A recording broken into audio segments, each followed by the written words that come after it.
Good afternoon. My name is Christie Arkovich, and a couple other additional things I'd like to talk about with respect to the student loan stimulus that we've received word of that is currently in the works or having already been passed. One of the things is the Payroll Protection Program, PPP.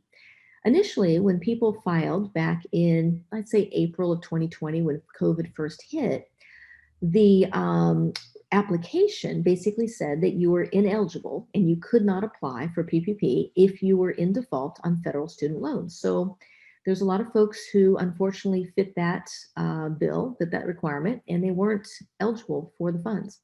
Well, that's changed. And so just last week or so, Congress has basically applied to the SBA, Small Business Administration, for a waiver. The Department of Ed applied for this.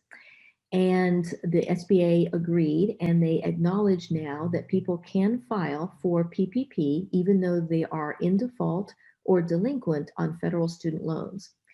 And the Department of Ed estimates that approximately 30,000 small business owners will benefit from this. So it's very important that if if you haven't applied for PPP, or God forbid you've been denied PPP, then by all means apply again, because the rules have just changed.